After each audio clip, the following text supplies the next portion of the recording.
In this part 2 of trying gouache as a watercolor artist, we're going to discuss the qualities of gouache.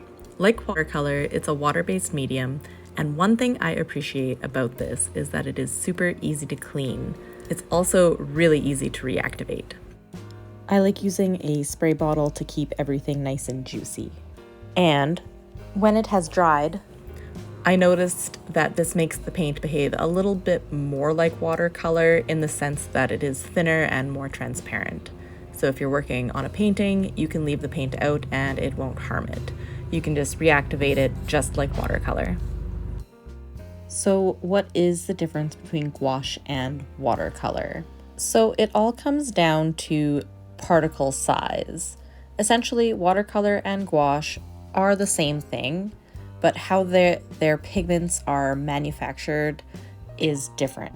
The gouache's pigment size is a lot larger than watercolor, and that lends itself to being opaque.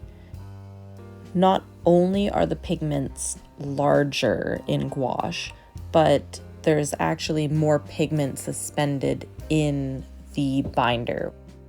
This difference in how they manufacture the paints themselves really changes the personality of the pigments you're using. For example, when you're using watercolor and you're using a lot of wet on wet techniques, your paint moves and interacts with other colors a lot more readily than the gouache does. Yes, the gouache will still spread on wet paper, but not to the degree that watercolor does. Another big difference that this pigment size makes between watercolor and gouache is that gouache will sit on top of your paper, while watercolor actually sinks into the paper fibers, at least to some degree. I noticed right away gouache's liftability.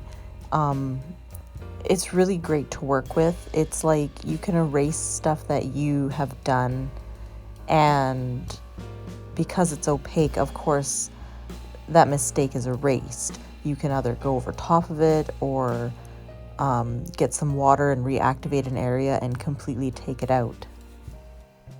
The one thing I thought I would enjoy more about gouache is its matte finish, but I found at the end of this painting that it looked kind of dull, whereas watercolor, it just glows because the paper itself is reflecting through the paint and it just makes it quite a bit brighter.